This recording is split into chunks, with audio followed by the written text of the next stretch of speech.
हरे कृष्णा। श्रील प्रभुपाद की जय। आप सब लोगों का पुनः एक बार श्री वृंदावन धाम में गिरिराज की निश्रा में श्री गोविंद कुंड पे आप सबका स्वागत है। और आज हम भक्ति वृक्ष का 33वां क्लास करने जा रहे हैं। आज हम भक्ति वृक्ष सप्ताह नंबर 33 करेंगे। तो आप सब तैयार हैं?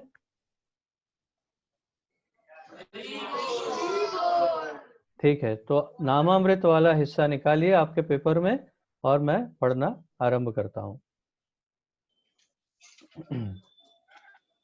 श्री नामामृत, पवित्र नाम का अमृत, पेज 151, श्री श्रीमद् एसी भक्ति वेदांत स्वामी श्रील प्रभुपाद जी के द्वारा। वल्लभ भट्टाचार्य ने यह स्वीकार किया है कि जो लोग पवित्र नाम का जप करते हैं वे ब्राह्मण और वैष्णव कहलाने के योग्य हैं। शीर्षक क्या है आज का? वल्लभ भट्टाचार्य। वल्लभ भट्टाचार्य कौन है? कोई बता सकता है आप में से कि वल्लभ भट्टाचार्य कौन है? आप जानते हैं कौन है वल्लभ भट्टाचार्य? करुणाधाम प्रभु क्यों चिल्ला रहे हैं, क्या बोल रहे हैं?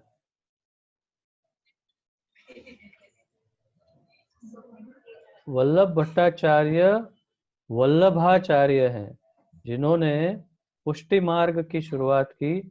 और आज गुजरात में जो हम हवेली के नाम से जिसे जानते हैं, जिन मंदिरों को, कृष्ण मंदिरों को, जिनके स्थापक आचार्य वल्लभाचार्य हैं, उन्हीं का मूल नाम है वल्लभ भट्टाचार्य।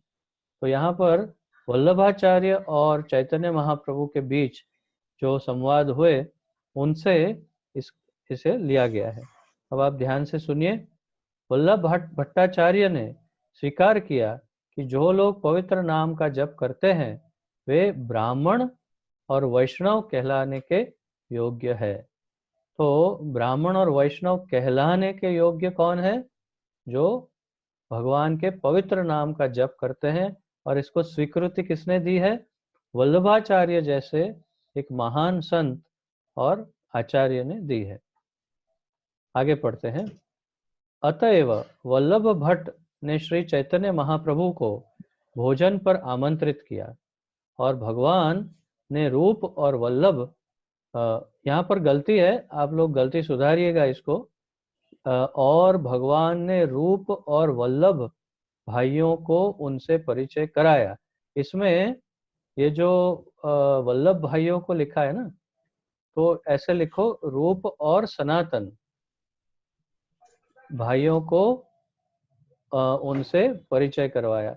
और फिर दूसरी लाइन में दूर से ही रूप गोस्वामी और वल्लभ भाइयों ने वल्लभ भट्ट को बड़े आदर के साथ दंड। तो इसमें भी वही आएगा, दूर से ही रूप गोस्वामी और सनातन गोस्वामी, ऐसे लिखिए। मतलब ये यहाँ पर वल्लभ भाई जो है वो गलत लिखा हुआ है। ठीक है। तो अतएव वल्लभ भट्ट ने श्री चैतन्य महाप्रभु को भोजन पर आमंत्रित किया। तो ये बहुत ही लंबी कथा है, मैं उसकी बहुत सारी गहराई में नहीं जाऊंगा, परंतु यहाँ पर ये उल्लेख है कि वल्लभाचार्य और श्री चैतन्य महाप्रभु ये दोनों समकालीन थे, एक ही समय पर दोनों थे और दोनों अच्छे मित्र की तरह भी थे। परंतु चैतन्य चरितामृत में ये बहुत स्पष्ट रूप से बताया गया है कि वल्लभाचार्य बहुत स्पष्ट रूप से समझ गए थे कि चैतन्य महाप्रभु स्वयं पूर्ण भगवान है, अंश नहीं है, अवतार नहीं है, विस्तार नहीं है, बल्कि स्वयं संपूर्ण भगवान श्री कृष्ण स्वयं ही है चैतन्य महाप्रभु।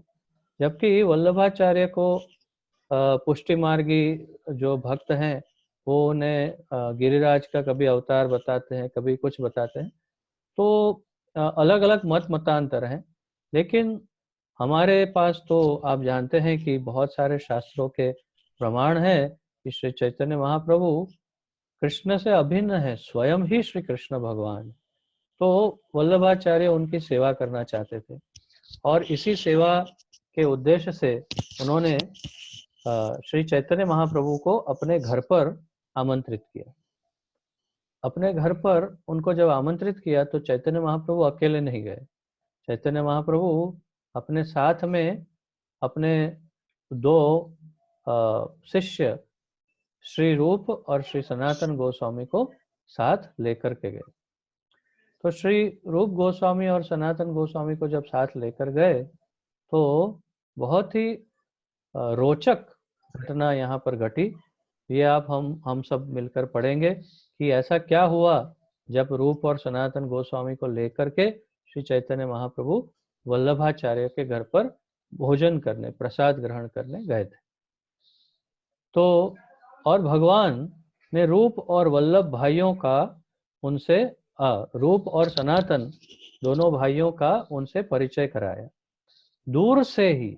अब ध्यान पूर्वक सुनिए कि जब रूप गोस्वामी और सनातन गोस्वामी का परिचय चैतन्य महाप्रभु वल्लभाचार्य से करवा रहे हैं तो ये दोनों क्या कर रहे हैं, ध्यान से सुनिए। दूर से ही रूप गोस्वामी और सनातन गोस्वामी ने वल्लभ भट्ट को बड़े आदर के साथ दंडवत प्रणाम किया। दूर से ही, यहाँ पर ये उल्लेखनीय है, दूर से ही दोनों को प्रणाम किया। जब वल्लभ भट्टाचार्य उनकी तरफ आए तो वे और दूर भाग खड़े हुए। जैसे कोई हमारे घर पे बहुत ही उन्नत मेहमान आते हैं तो हम प्रायः क्या करते हैं, एक तो प्रणाम करते हैं, उनका स्वागत करते हैं और हम अगर हमारे समकक्ष हो तो हम उन्हें आलिंगन भी करते हैं। तो ये शिष्टाचार है, ये व्यवहार का शिष्टाचार है कि जब भी कोई आदरणीय या कोई भी मेहमान आए घर पे तो उन्हें बहुत ही आदर पूर्वक उनका सम्मान और सत्कार करना चाहिए। मैंने आप लोगों से पहले कहा था कि जब जिग्नेश प्रभु और गौरांग प्रभु की माताएं पधारे तो उनके लिए बहुत आदर पूर्वक चेयर रखना, लेकिन इतना मेरे कहने पर भी आप लोग नहीं कर पाए। हमारा ये उत्तरदायित्व है और यही हमारी संस्कृति है, यही हमारा शिष्टाचार है और यही हमारी शिक्षाएं हैं कि हम जो भी घर पे मेहमान आते हैं उनका बहुत ही आदर पूर्वक सत्कार और सम्मान करते हैं। ये शिष्टाचार कभी किसी भी अवस्था में नहीं भूलना चाहिए। तो लेकिन यहाँ पर बहुत ही विचित्र घटना हुई। वल्लभाचार्य ने सोचा कि रूप और सनातन तो बहुत ही उन्नत ब्राह्मण है, तो ऐसे उन्नत ब्राह्मण का स्वागत कैसे किया जाए। तो उन्होंने सोचा कि ऐसे उन्नत ब्राह्मणों का, वैष्णवों का आलिंगन करके, उनसे गले लग करके उनका सत्कार करना चाहिए। तो जैसे ही रूप और सनातन गोस्वामी ने वल्लभाचार्य को प्रणाम किया तो वल्लभाचार्य तुरंत उनकी ओर आगे बढ़े कि उनको गले लगाएंगे। लेकिन जैसे ही वो आगे बढ़े रूप और सनातन एकदम पीछे भागने लग गए और उनसे दूर होने लगे। तो क्यों ऐसा हुआ, हम पढ़ते हैं आगे। रूप गोस्वामी ने कहा, मैं अछूत और सबसे ज्यादा पतित हूं, कृपया मुझे स्पर्श न करें। क्या कहा रूप गोस्वामी ने, मैं अछूत हूं।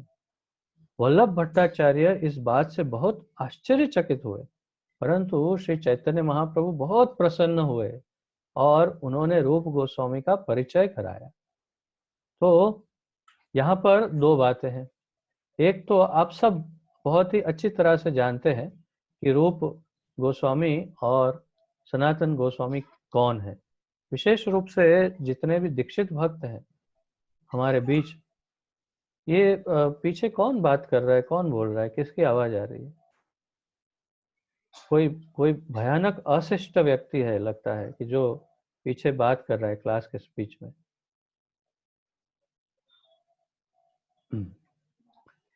तो फिर ये सनातन और रूप गोस्वामी कौन है? सबसे पहली बात तो उन लोगों ने ब्राह्मण कुल में जन्म लिया था। दोनों जन्म से ब्राह्मण थे, परंतु इतने विद्वान थे, इतने शास्त्रज्ञ थे, इतने अधिक उन्नत थे कि वहाँ के जो बादशाह थे, मुस्लिम बादशाह, उस मुस्लिम बादशाह ने उन दोनों को अपने सेना में भर्ती किया, अपने, क्षमा कीजिए, अपने मंत्रिमंडल में उनको स्थान दिया। और हरे कृष्णा, आप सुन पा रहे हैं?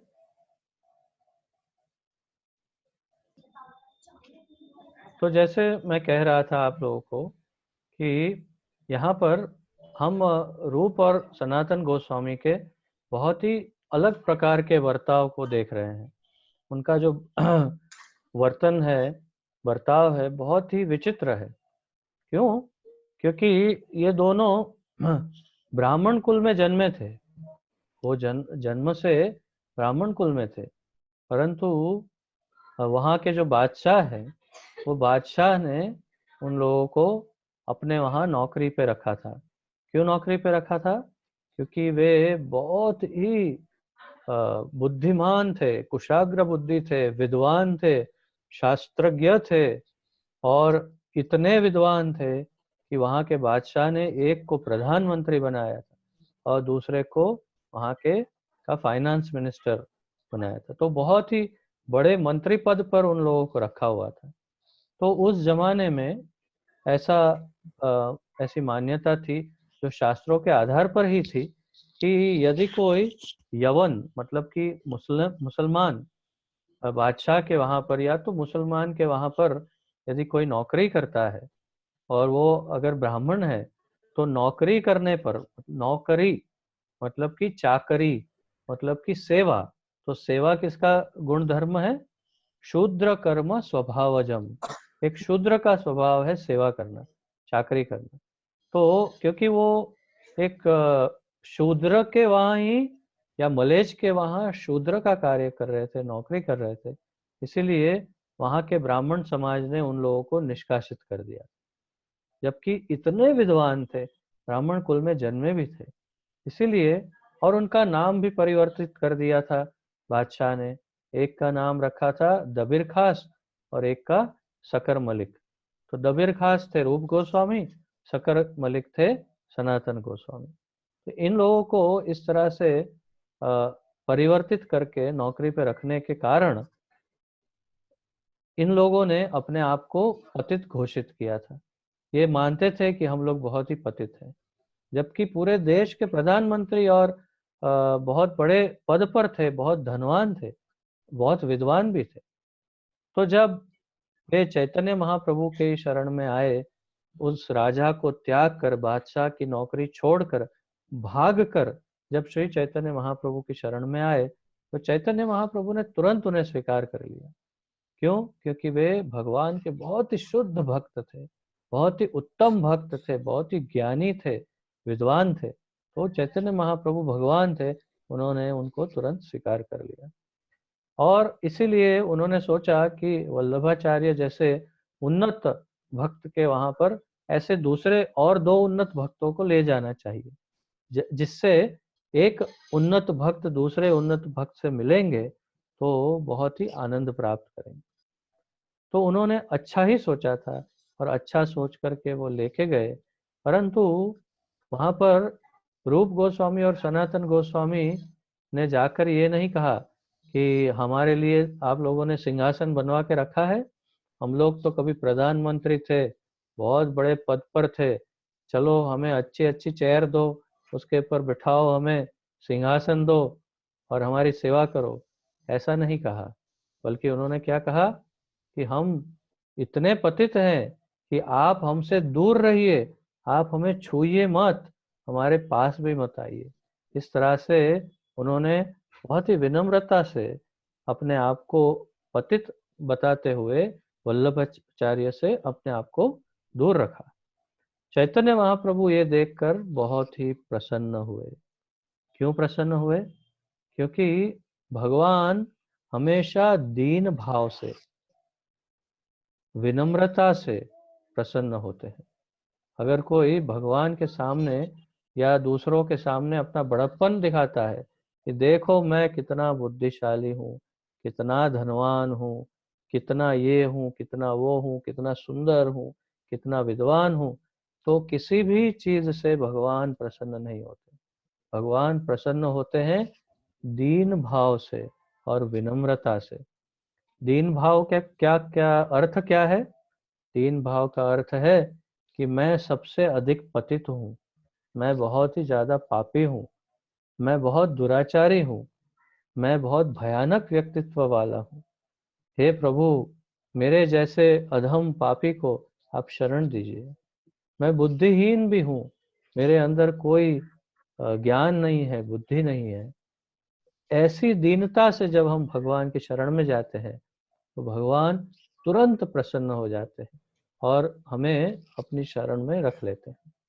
तो कभी भी भगवान के सामने और अपने से वरिष्ठ जो हमसे वरिष्ठ जो होते हैं उनके सामने कभी भी अपनी बड़ाई नहीं दिखानी चाहिए, बल्कि हमारी दीनता दिखानी चाहिए, हमारी विनम्रता का प्रदर्शन होना चाहिए। कई बार भौतिक जगत जगत का हिसाब उल्टा है कि जो नौकर है वो अपने मालिक के सामने अपनी बुद्धि का प्रदर्शन करता है कि देखो मैं बहुत बुद्धिशाली हूँ, मैं बहुत ही ये हूँ, मैं वो हूँ। जैसे एक कंपनी में भी जो छोटे ओहदे के लोग हैं वो अपने से बड़े ओहदे के लोगों के सामने अच्छा प्रदर्शन करके उनको प्रसन्न करना चाहते हैं, जबकि आध्यात्मिक जगत में इससे विपरीत है अवस्था। आध्यात्मिक जगत में भगवान को प्रसन्न करने के लिए कोई विशेष कार्य नहीं, उनके सामने विनम्रता और दीनता का भाव हमेशा बनाए रखना चाहिए। इससे भगवान तुरंत संतुष्ट हो जाते हैं और वरिष्ठ वैष्णव जो है, वरिष्ठ भक्त जो है, उन्नत भक्त बहुत ही जल्दी प्रसन्न हो जाते हैं। अगर उनके सामने हम बड़प्पन दिखाते हैं तो वो इतने प्रसन्न नहीं होते, बल्कि वो तुरंत समझ जाते हैं कि ये व्यक्ति मूर्ख है, इसे पता नहीं है कि अपना बड़प्पन बड़ों के सामने नहीं दिखाना चाहिए। तो सबसे बड़े कौन है? भगवान। तो भगवान के सामने हम कब बड़े हो सकते हैं? कोई ऐसा समय हो सकता है जब हम भगवान के सामने बड़े हो जाएंगे? नहीं, ऐसा कोई समय कभी नहीं आएगा जब हम भगवान के सामने बड़े हो जाएंगे। इसलिए हमें हमेशा दीनता का प्रदर्शन करना चाहिए। अब सब लोग मुझे अच्छी तरह से सुन पा रहे हैं, देख पा रहे हैं? ठीक है, ध्यान पूर्वक सुन रहे हैं ना सब?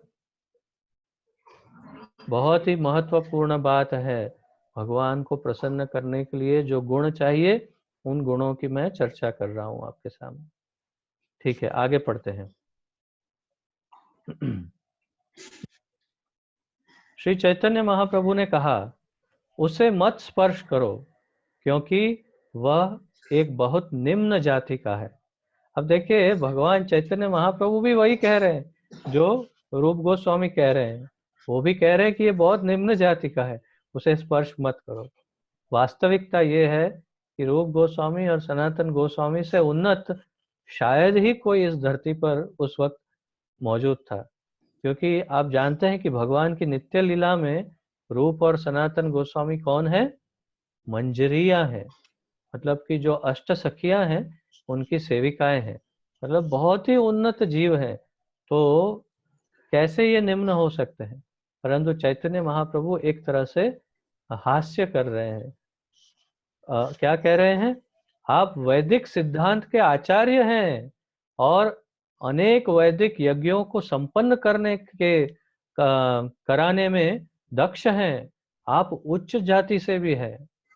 तो वल्लभाचार्य बहुत ही उच्च कोटि के, उच्च जाति के ब्राह्मण भी थे साउथ इंडिया में, दक्षिण भारत में। और बहुत ही प्रतिष्ठित ब्राह्मण थे, वैष्णव थे। तो उनके सामने महाप्रभु भी एक खेल कर रहे हैं, एक तरह से उन्हें बता रहे हैं कि रूप और सनातन गोस्वामी आपके आपके सामने बहुत ही निम्न है। दोनों भाइयों के मुख से लगातार पवित्र नाम का जप सुनकर वल्लभ भट्टाचार्य चैतन्य महाप्रभु का संकेत समझ गए।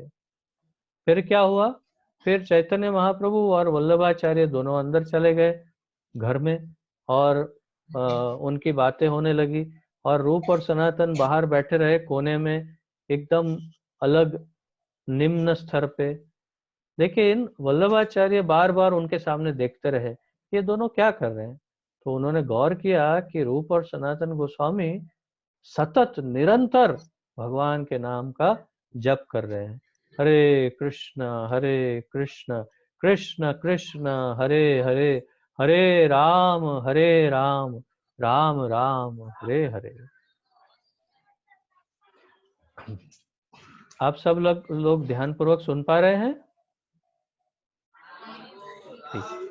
तो ये हरि नाम का जप और हरि नाम का कीर्तन उनके मुख से देख करके वल्लभाचार्य बहुत ही उन्नत भक्त थे, इसलिए तुरंत समझ गए कि चैतन्य महाप्रभु वास्तव में मेरे साथ मजाक कर रहे हैं, ये दोनों पतित नहीं है, वास्तव में ये तो बहुत ही उन्नत है। इसीलिए वल्लभाचार्य ने क्या कहा सुनिए।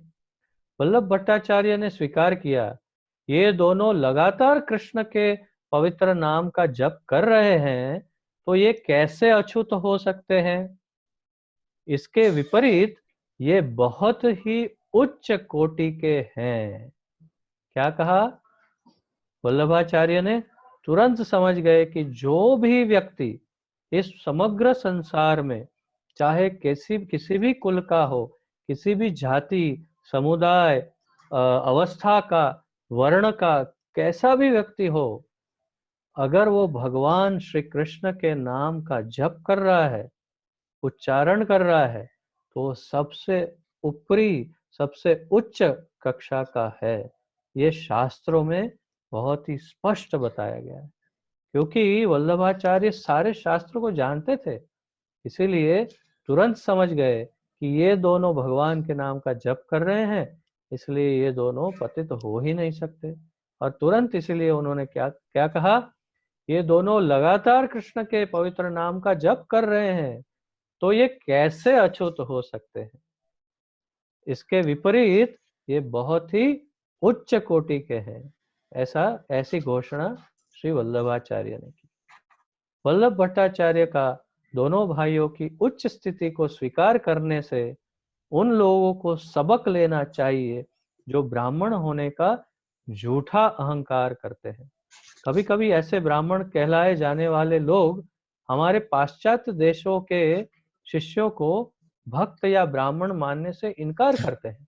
यहाँ पर प्रभुपाद जी उनके समय का मतलब 50 वर्ष पूर्व, जब अमेरिका से और विदेश से सब भक्तों को लेकर भारत पधारे थे, उस समय की बात कर रहे हैं। यहाँ पर उन्होंने उस टाइम पे लिखा हुआ है। ये क्या कह रहे हैं, कभी कभी ऐसे ब्राह्मण कहलाए जाने वाले लोग हमारे पाश्चात्य देशों के शिष्यों को भक्त या ब्राह्मण मानने से इनकार करते हैं, और कुछ ब्राह्मण तो इतने दम्भी हैं कि उन्हें मंदिर में प्रवेश करने से भी रोकते हैं।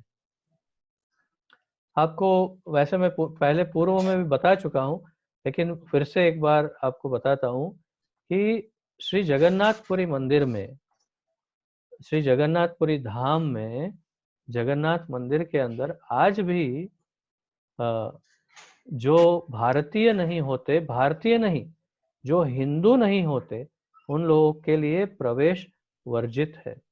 अगर कोई मुसलमान है, ईसाई है या विदेशी है, तो उनको आज भी जगन्नाथ मंदिर में प्रवेश निषेध है उनके लिए, उनको अंदर नहीं जाने देते। तो हमारे जितने भी फॉरेनर भक्त हैं इस्कॉन में, उन लोगों के लिए प्रवेश वर्जित है, वो नहीं जा सकते। तो जैसे मैं आपको पहले बता चुका हूँ, हमारे गुरुदेव गुरु महाराज ओम विष्णुपाद अष्टोत्तर शत श्री श्रीमद जयपताका स्वामी गुरु महाराज वहाँ के जो मुख्य पंडा थे, उनको मिलने गए बहुत ही वर्ष पूर्व, उनसे निवेदन करने गए। सन्यासी हैं, अमेरिकन है, विदेशी है, लेकिन सन्यासी है, दीक्षा ली है। तो वो उनसे मिलने गए और उनसे कहा कि अगर आप उचित समझे तो हम जितने भी इस्कॉन के भक्त हैं, आप हम सब लोगों को मंदिर में प्रवेश दे सकते हैं। सभी वैष्णव धर्म का पालन कर रहे हैं, शुद्ध ब्राह्मणत्व का पालन कर रहे हैं, त्रिकाल संध्या कर रहे हैं, मांसाहार कभी नहीं करते, जुआ नहीं खेलते, व्यभिचार नहीं करते, नशा नहीं करते, सब परहेजों को पालन करके बहुत ही शुद्ध है सब। तो क्या आप इन लोगों को मंदिर में प्रवेश देंगे? तो जो वहाँ के मुख्य पंडित थे उन्होंने क्या कहा? जो वहाँ के मुख्य पंडित थे उन्होंने कहा कि हाँ, एक शर्त पर उनको प्रवेश दे सकते हैं। क्या शर्त पर? अगर उनको कहिए कि 2 किलो घी ले ले और 2 किलो घी को इतना गर्म करें कि जिसके अंदर से बहुत वो बुदबुदे, जिसको कहते हैं बबल्स, वो निकलना शुरू हो जाए, उतना गर्म कीजिए और फिर वो 2 किलो घी एक ही सांस में पी जाइए, तो हम उनको मंदिर में प्रवेश देंगे। तो इसका तात्पर्य क्या है? इसका तात्पर्य है कि पहले आत्महत्या कर लो, नया शरीर धारण करो ब्राह्मण के वेश में, तभी आपको हम मंदिर में आने देंगे। तो कहने का तात्पर्य ये है कि वास्तव में ये उचित नहीं है, ये शास्त्रों के विपरीत है। शास्त्रों में ये बहुत स्पष्ट रूप से बताया गया है। भगवान कृष्ण स्वयं भगवत गीता में बताते हैं, चातुर्वर्णम मया सृष्टम गुण कर्म विभागशः। 4 वर्णों की रचना मैंने कैसे की है? व्यक्ति के गुण और उसके कर्मों के आधार पर, ना कि उसके जन्म के आधार पर। तो वास्तव में ऐसे कई ब्राह्मण हैं, जैसे एक बार और यहाँ पर श्री वृंदावन धाम में राधा रमण मंदिर में हमारे भक्त बारंबार जाते हैं। राधा रमण जी को बहुत प्रेम करते हैं, आप सब जानते हैं, बहुत ही प्यारे हैं हम सबको राधा रमण।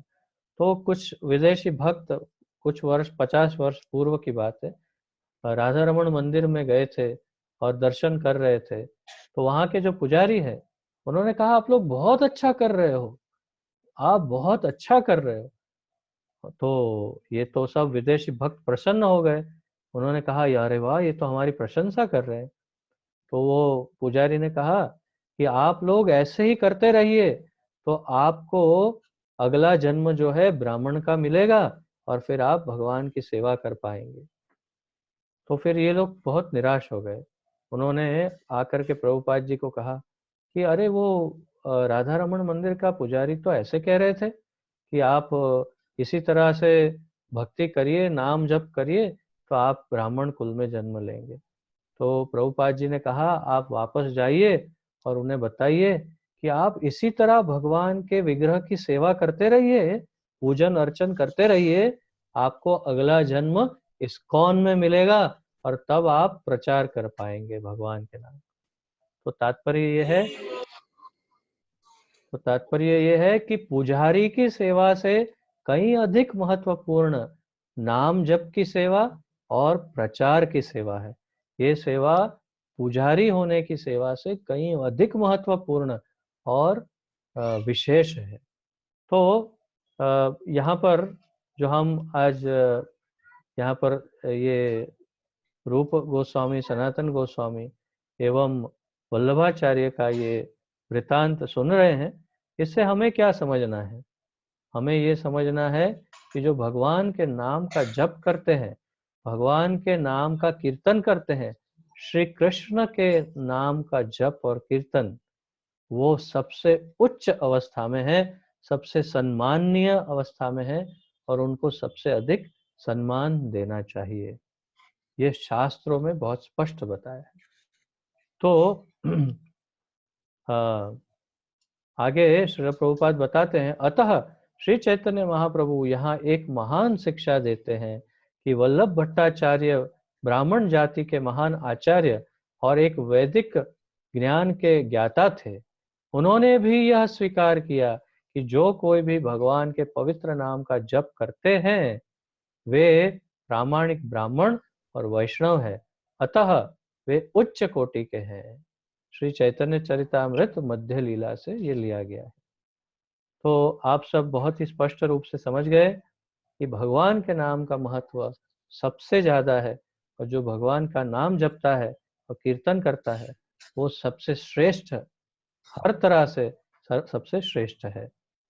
तो इस क्लास के पश्चात आप सब लोग मिलकर के एक माला जप हरे कृष्ण महामंत्र की करिएगा अवश्य, और जैसा हम हर बार करते हैं उसका फल ठाकुर जी को अर्पण करके, तुलसी मैया को अर्पण करके आप प्रार्थना करिएगा हमारे गुरु महाराज जी के लिए, श्री जशोमती नंदन प्रभु जी के लिए, और आप सब और हम सब, ताकि हम सब अपनी भक्ति में, कृष्ण प्रेम में, भगवत प्रेम में इसी जन्म में उत्तीर्ण हो सके, इसके लिए आप सब मिलकर एक माला जप अवश्य करिएगा।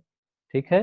इस विषय में किसी का कोई प्रश्न है, किसी की कुछ उत्कंठा, कुछ दुविधा, तो आप पूछ सकते हैं।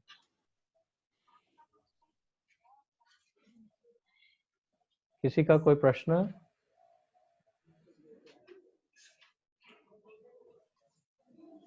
नहीं? ठीक है, आगे बढ़ते हैं। प्रचार ही सार है। श्री श्रीमद एसी भक्ति वेदांत स्वामी श्रील प्रभुपाद जी के द्वारा कृष्ण भावनामृत का प्रचार जीवों पर असली दया दिखाना है। आज का शीर्षक बहुत विशेष है।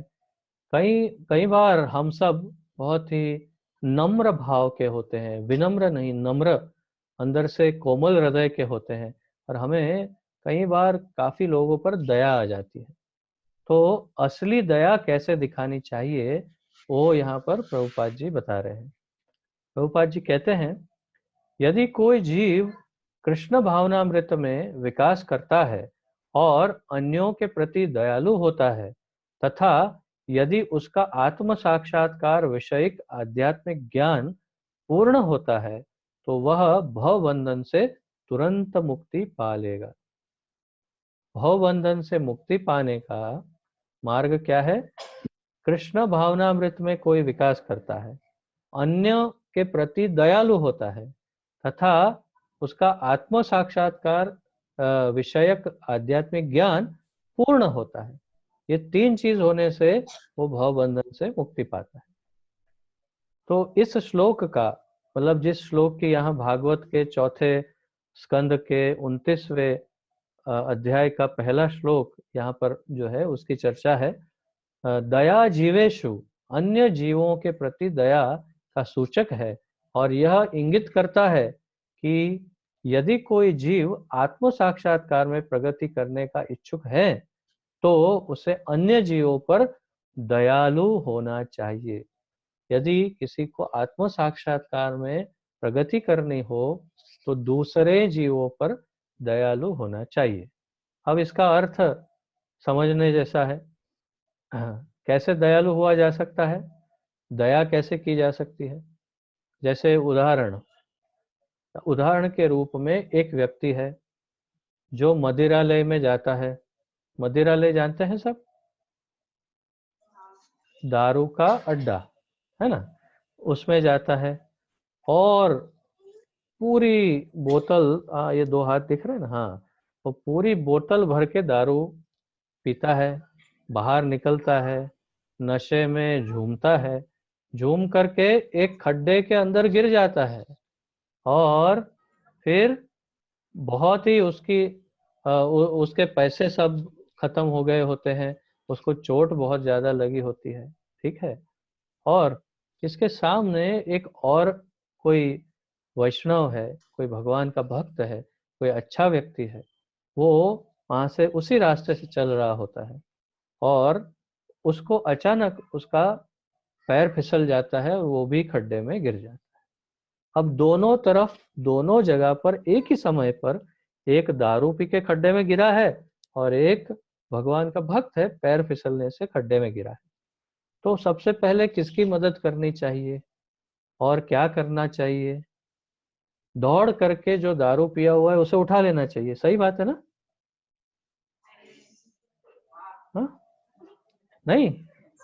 हाँ, अच्छा, सही बात है। अच्छा अच्छा अच्छा, ये कौन बोल रहा है? महात्मा? अच्छा अच्छा अच्छा। तो लगता है कोई ऐसा कोई विशेष अनुभव हुआ है आपको जिसके कारण आप कह रहे हैं। तो वास्तव में जो अ, एक अच्छा व्यक्तित्व वाला है, जो दूसरों की मदद करता है, जो समाज की मदद कर रहा है, जो सबका कल्याण कर रहा है, तुरंत हमें दौड़ करके उसकी मदद करके उसको उचित उसका इलाज करना चाहिए। और हाँ, मैंने ये नहीं कहा कि जो मदिरा पी के गिर गया है उसे मरने के लिए छोड़ देना चाहिए, ये नहीं कह रहा हूँ। उससे मदद कर सकते हैं तो उसको दूसरी प्रायोरिटी, मतलब दूसरा नंबर उसका होना चाहिए कि हाँ, उसके बाद उसकी मदद कर सकते हैं। उसको आप समझा सकते हैं कि भाई तू अपना जीवन नष्ट मत कर। लेकिन अगर कोई पैसों की जरूरत हो तो जो दारू पीने वाला है उसे मदद करनी चाहिए, या भगवान की भक्ति करके जो प्रचार कर रहा है, सेवा कर रहे हैं, उसकी मदद करनी चाहिए। स्वाभाविक है। तो दया दिखाना क्या होता है? दूसरा, कि जैसे कई लोग कहते हैं कि हम भंडारा खोलते हैं, अनाथ आश्रम खोलते हैं, अस्पताल चलाते हैं, है ना। तो जैसे कोई एक व्यक्ति बहुत ही ज्यादा गरीब व्यक्ति है, बहुत ही बीमार पड़ गया, उसको कुछ रोग हो गया, आपने उसको उठा के अस्पताल में भर्ती करवाया, उसका इलाज करवाया, ठीक है। 1 महीने तक उसका इलाज चला उस गरीब आदमी का, आपने सारा खर्चा उठाया, उसको रोज आपने खाना दिया, पीना दिया, कपड़े दिए। 1 महीने के पश्चात जब वो स्वस्थ हो गया तो उसने क्या कहा कि चलो अब मैं चलता हूँ मदिरालय और जुए खाने में, मुझे अब जुआ खेलना है और थोड़ी मदिरा पीनी। फिर आपकी जो सेवा थी उसका क्या हुआ?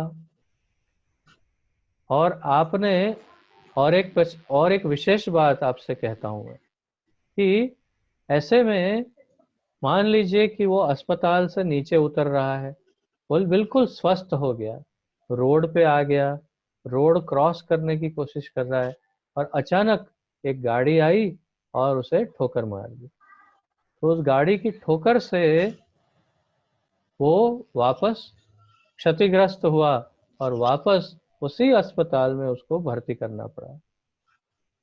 आप लोगों को स्पष्ट सुनाई दे रहा है? तो मैं ये, मेरा तात्पर्य ये है कि आपने एक व्यक्ति की बहुत मदद की, उसे अस्पताल में रखा, उसकी इसका इलाज करवाया, फिर नीचे उतरा, एक्सीडेंट हुआ, फिर से अस्पताल में आ गया, तो आपने जो मदद की वो सब व्यर्थ हो गई। तो ऐसी कौन सी दया करनी चाहिए जिससे उसको निरंतर उसकी उपयोगिता हो, उसका फायदा हो, उसका कल्याण हो। तो शास्त्रों के आधार पर अगर संक्षिप्त में कहूँ तो जिस व्यक्ति की आप मदद करना चाहते हैं, जिसके ऊपर दया करना चाहते हैं, ना उसे धन दीजिए, ना उसे और कुछ दीजिए, बल्कि उसे एक भगवत गीता दीजिए, उसको हरि नाम दीजिए, हरि नाम का महत्व समझाइए, भगवान की भक्ति का महत्व समझाइए, और भगवत गीता पढ़ने के लिए प्रेरित कीजिए। अगर वो भगवत गीता पढ़ेगा और उससे उसको आत्मज्ञान प्राप्त होगा तो उसके कर्म सुधरेंगे। जब उसके कर्म सुधर जाएंगे तो वो कोई पाप नहीं करेगा। जब वो पाप नहीं करेगा और साथ में भगवान का नाम जप करेगा तो उसके पूर्व संचित सारे पाप नष्ट भी हो जाएंगे। जब उसके सारे संचित पाप भी नष्ट हो जाएंगे और नए पाप नहीं करेगा तो वो कभी भी और जन्म नहीं लेगा जिसमें उसे दुखी होना पड़े। वो कभी भी दुखी नहीं होगा। तो तात्पर्य ये है कि यदि किसी पर दया ही दिखानी है तो उसे भगवान का नाम और भगवान का ज्ञान देना चाहिए। तो यहाँ प्रभुपाद जी क्या बता रहे हैं? इसका यह अर्थ है कि उसे अपने अपने को पूर्ण बनाने तथा कृष्ण के नित्य दास के रूप में अपनी स्थिति समझ लेने के बाद इस ज्ञान का प्रचार करना चाहिए। उसे ज्ञान का प्रचार करना चाहिए।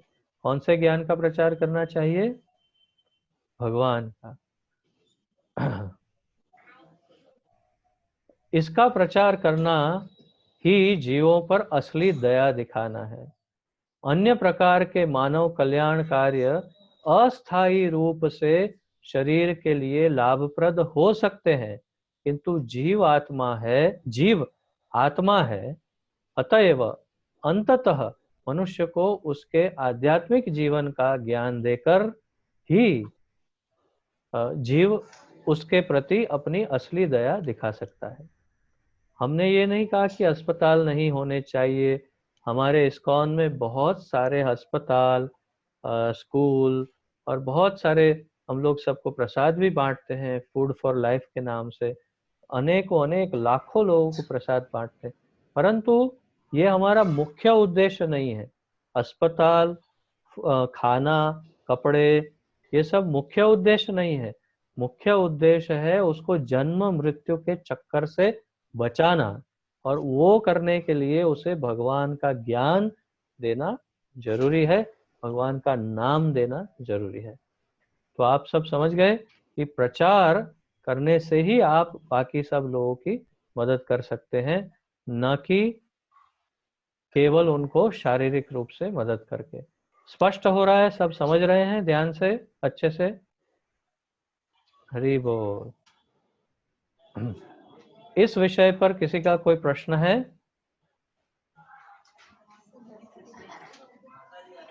कोई प्रश्न किसी का?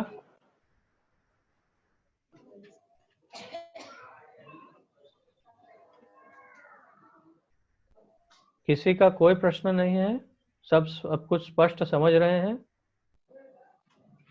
ठीक है, तो अभी अगर आप सब लोग समझ गए हैं तो आपको क्या करना है? प्रचार अगर आप समझ गए हैं तो आपको क्या करना चाहिए? हाँ, तो उसके लिए प्रचार कर रहे हैं वो कब पता चलेगा? जब वो यहाँ क्लास में आएंगे तभी तो पता चलेगा कि आप लोग प्रचार कर रहे हैं। अगर वो क्लास में नहीं आएंगे तो पता कैसे चलेगा कि आपका प्रचार हो रहा है? तो भगवत गीता वितरण तो बहुत अच्छा प्रचार है। आप लोग भगवत गीता वितरण तो कर रहे हैं, बहुत ही अच्छी बात है, परंतु भक्तों को क्लास में भी लाने के लिए विशेष प्रयत्न करना चाहिए। आज हम, और वो कोई भी हो सकता है, वो अपने घर के ही परिवार के लोग भी हो सकते हैं, क्योंकि याद रहे कि आज आप इस व्यक्ति को अपना घर का, परिवार का व्यक्ति भ्रमणा की वजह से देख रहे हैं। हम माया के आवरण की वजह से हम किसी को अपना पति, किसी को पुत्र, किसी को बेटा बेटी, भाई बहन इस रूप में देख रहे हैं। वास्तव में तो हम शरीर धारी जीवात्मा है, हम ये शरीर तो है नहीं, और हमने कई शरीर पूर्वों में बदले और आगे भी कई शरीर बदलेंगे। तो फिर हमें ये ध्यान में रखना चाहिए कि हमारे साथ रहने वाले जितने जीव हैं वो सारे भी तो जीवात्मा ही है, और उन लोगों को भी प्रचार करके भगवान की भक्ति और भगवान का नाम प्रदान करना चाहिए। तो घर से ही शुरुआत करनी चाहिए और फिर सब जगह पे सबको भक्ति प्रदान करनी चाहिए। उसके लिए बहुत प्रयास करना चाहिए, और प्रयास कैसा होना चाहिए? क्रोध भरा या दबाव भरा प्रयास नहीं, प्रेम भरा प्रयास होना चाहिए। बहुत प्रेम से अपने घर वालों को भक्ति में लाना चाहिए, बहुत ही विनम्रता से।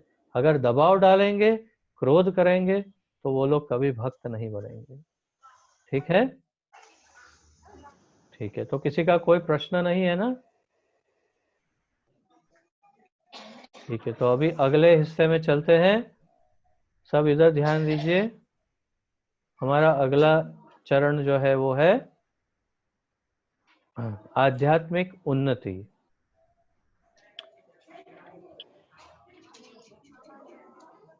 आध्यात्मिक उन्नति कौन बात कर रहा है क्लास में? मैं कितनी बार आप लोगों को शिष्टाचार के पाठ बताता हूँ। आपको शोभा नहीं देता कि मैं आपके सामने क्रोध करूं, तो ये आपके लिए ही ये अनुचित है कि आपकी वजह से मुझे क्रोध करना पड़े, तो ये आपके लिए बहुत ही शर्मजनक बात है। तो आप लोग शिष्टाचार में समझिए, जब क्लास चल रहा हो तो मैं देखता हूँ वारंवार कई लोग अपने इस तरफ देखते रहते हैं, यहाँ पर क्या गतिविधियां चलती रहती है, कौन आता है जाता है।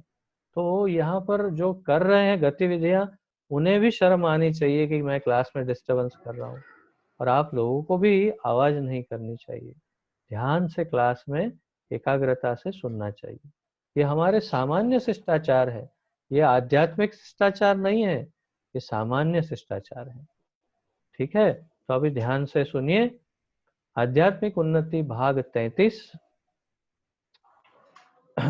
भगवद गीता यथारूप, अध्याय 6, श्लोक संख्या 34, छठे अध्याय का 34वां श्लोक। गौरांग प्रभु, छठा अध्याय क्या विषय पर है? ध्यान योग। वेरी गुड, बहुत ही उत्तम। सभी भक्तों को पता होना चाहिए कि भगवद गीता का कौन सा अध्याय कौन से विषय पर है, ये कंठस्थ होना चाहिए। क्योंकि अगर आप कभी भी आगे जाकर दीक्षा लेना चाहेंगे तो आपकी परीक्षा जब होगी, परीक्षा में आपको ये पूछा जाएगा कि भगवद गीता के सारे 18 अध्यायों के नाम बताइए। तो ये भी एक प्रश्न दीक्षा का प्रश्न है। ये तो बहुत ही आगे की बात है लेकिन फिर भी हमें ये ज्ञान होना चाहिए। तो भगवद गीता यथारूप, छठा अध्याय, श्लोक संख्या 34। मैं श्लोक बोलूंगा, आप मेरे पीछे दोहराएंगे, जैसा हम हर बार करते हैं। सभी को बारी बारी बारी श्लोक दोहराना है, ठीक है? पहले एक साथ मेरे साथ दोहराइए, फिर बारी बारी करेंगे। चंचलम ही मनः कृष्ण,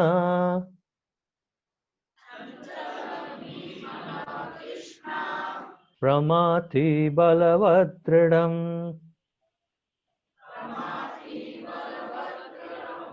तस्याहं निग्रहं मन्ये,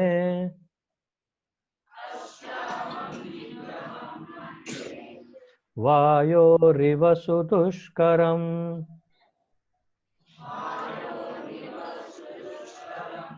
बहुत ही लयबद्धता से, राग के साथ, उच्च स्वर में गाइए सब। चंचलम ही मनः कृष्ण,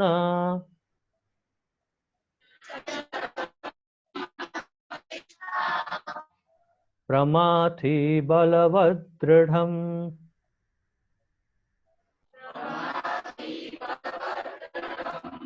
तस्याहं निग्रहं मन्ये,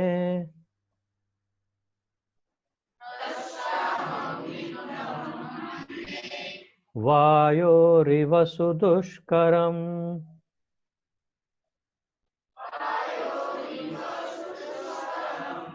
चंचलं हि मनः कृष्ण,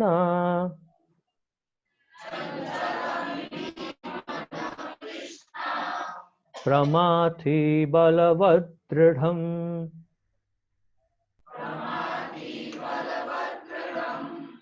तस्याहं निग्रहं मन्ये,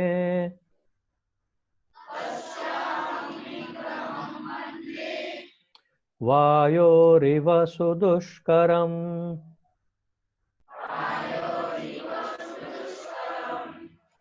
आप लोग बोलिए, संयुक्ता बोलो।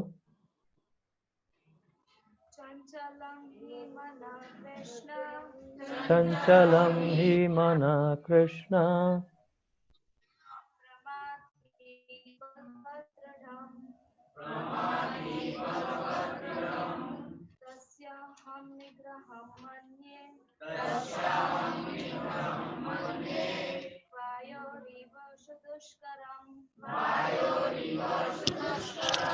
उच्च स्वर से बोलना सब, जब भी बोलो। हाँ, एक के बाद एक बोलवाइए।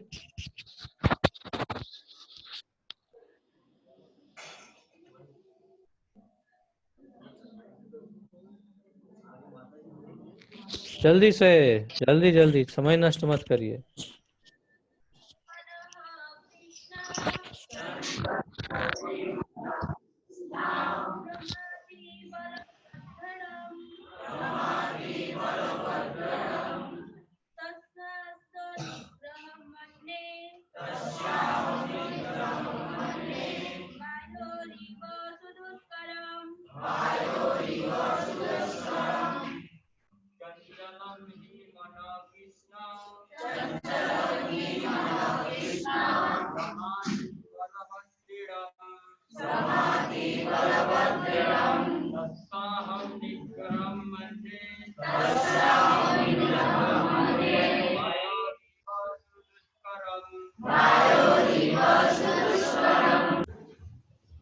ठीक है, तो पढ़ते हैं आगे। इसका अनुवाद है, वहां से पढ़ना आरंभ करते हैं। अभी माइक किसके पास है? जिसके पास माइक है वो पढ़ना आरंभ करे।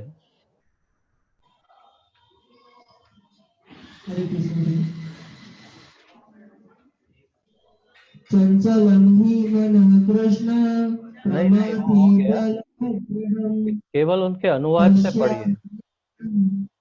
हाँ जी प्रभु, वही करूँगा। हे कृष्ण, चूंकि मन चंचल एवं अस्थिर है, उत्सुक, हठीला तथा अतः यह बलवान है, अतः मुझे इस वश में करना वायु को वश में करने से भी अधिक कठिन लगता है। तात्पर्य, मन इतना बलवान तथा दुराग्रही है कि कभी कभी यह बुद्धि का उल्लंघन कर देता है। यद्यपि उसे बुद्धि के अधीन माना जाता है। इस व्यवहार जगत में जहाँ मनुष्य को अनेक विरोधी तत्वों से संघर्ष करना होता है, उसके लिए मन को वश में कर पाना अत्यंत कठिन हो जाता है। कृत्रिम रूप से मनुष्य अपने मित्र तथा शत्रु दोनों के प्रति मानसिक संतुलन स्थापित कर सकता है, किंतु अंतिम रूप में कोई भी संसारी पुरुष ऐसा नहीं कर पाता, क्योंकि ऐसा कर पाना वेगवान वायु को वश में करने के से कठिन है। वैदिक साहित्य कठोपनिषद में कहा गया है।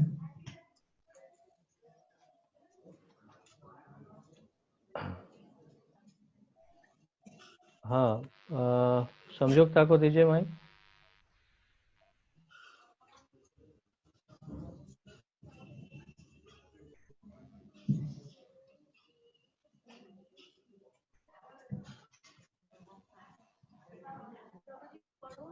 हाँ, पढ़ो।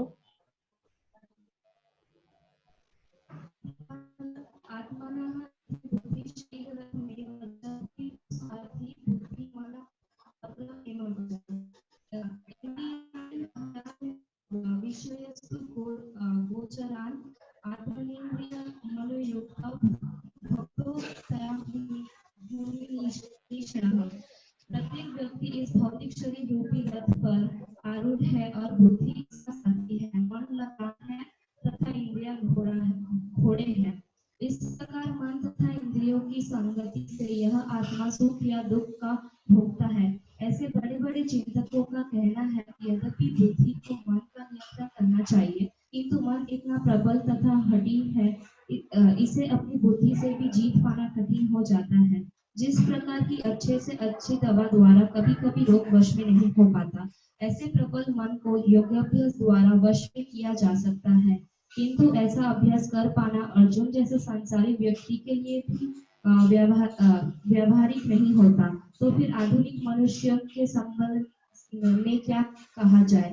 यहाँ पर प्रत्युक्त उपमा अत्यंत उपयुक्त है। झंझावत को रोक पाना कठिन है तथा अछूखल मन को रोक पाना तो और भी कठिन है। मन को वश में रखने का सरलतम उपाय भगवान ने सुझाया है यह कि समस्त दैनिकता के साथ मोक्ष के महामंत्र हरे कृष्ण का कीर्तन किया जाए।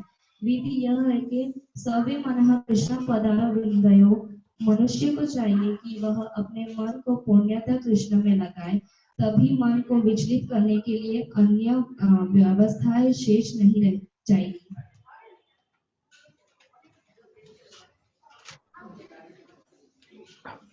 ये बातें करने की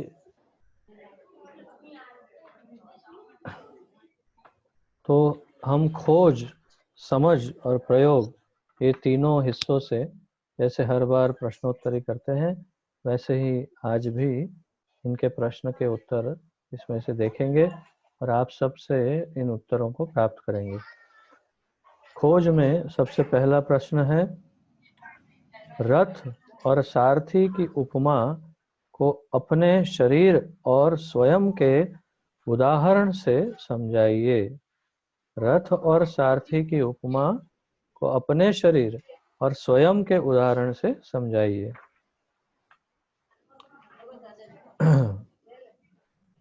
किसके पास, किसको, कौन इसका उत्तर देना चाहता है? हाथ ऊपर कीजिए।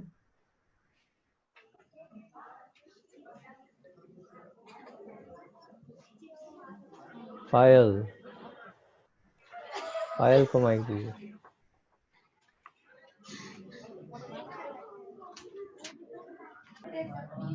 प्रत्येक व्यक्ति इस भौतिक शरीर रूपी रथ पर आरूढ़ है और बुद्धि इसका सारथी है। मन लगाम है तथा इंद्रिया घोड़े हैं। इस प्रकार मन तथा इंद्रियों की संगति से यह आत्मा सुख या दुख का भोगता है, ऐसा बड़े बड़े चिंतकों का कहना है। ठीक है, इससे कुछ अलग उत्तर है किसी और का? आप लोगों में से किसी का भी उत्तर इससे थोड़ा अलग है?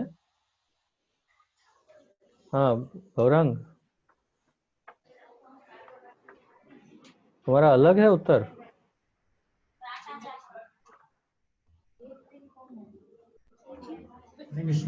हाँ पहली लाइन ही है सिर्फ। हाँ वो ठीक है, वो कोई बात नहीं, वैसे है तो उत्तर यही है ना, सेम, खाली एक लाइन कम ज्यादा, वो ठीक है। तो सभी, आप सब लोगों का एक ही उत्तर है इसका, सेम?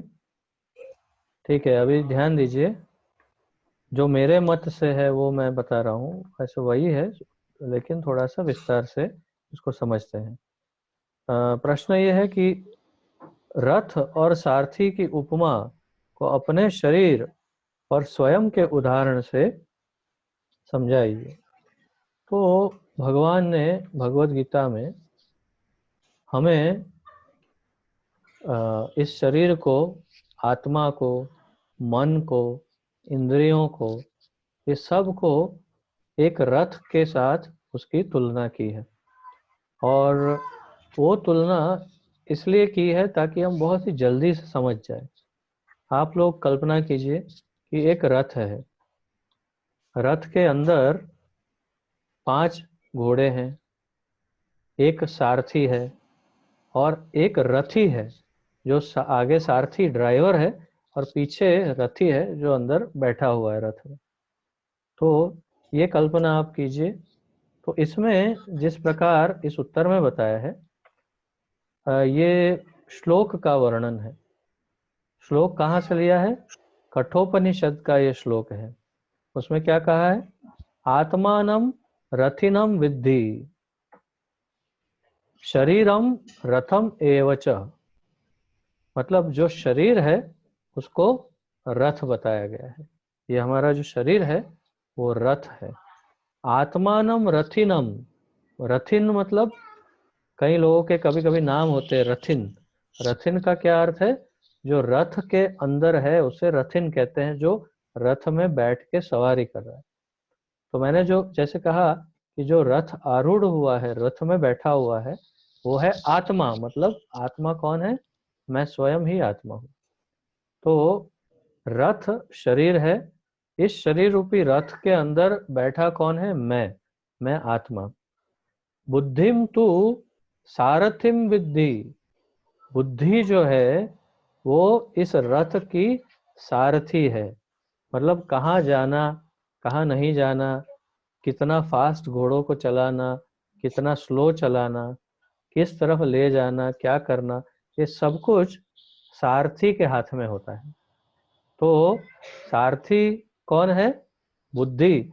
लेकिन सारथी फाइनल अथॉरिटी है या जो रथ में बैठा है वो फाइनल अथॉरिटी है, वो बड़ा है? बड़ा कौन होता है, ड्राइवर या मालिक?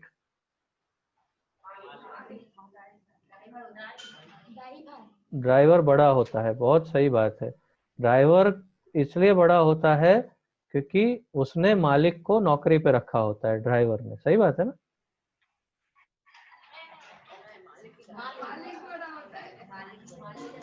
स्वाभाविक है।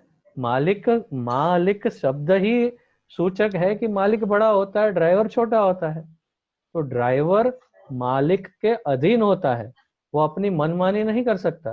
ड्राइवर कहे कि आज मैं आपको यहाँ ले जाना चाहता हूँ, मेरी मर्जी है, ऐसा नहीं होता है। जहाँ मालिक कहे वहां पर ड्राइवर को लेके जाना होता है। तो आत्मा बुद्धि से बड़ा है।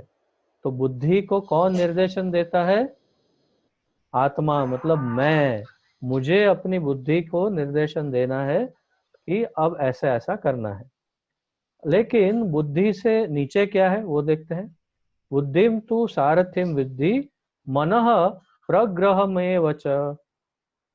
मन जो है वो क्या है? लगाम। मन जो है वो लगाम है, स्टीयरिंग। हैंडल जो है, स्टीयरिंग या हैंडल गवर्नर जो भी बोलते हैं, वो है लगाम जो है, वो है मन। तो किसके हाथ में लगाम है? बुद्धि के हाथ में लगाम है। मतलब मन किसके वश में है? मन बुद्धि के वश में है। बुद्धि किसके किसके वश में है? बुद्धि आत्मा के वश में है। आत्मा मतलब मैं। मेरे वश में बुद्धि, बुद्धि के वश में मन। लेकिन एक मिनट रुकिए, ये कहने के लिए बहुत अच्छा है, लेकिन वास्तव में ये घोड़े, ये लगाम, ये सब कुछ कोई भी हमारे नियंत्रण में नहीं है। वास्तविकता ये है, इस भौतिक जीवन में, इस भौतिक जगत में आपका मन, हमारा मन हमारे नियंत्रण में नहीं है। हमारी इंद्रियां हमारे नियंत्रण में नहीं है।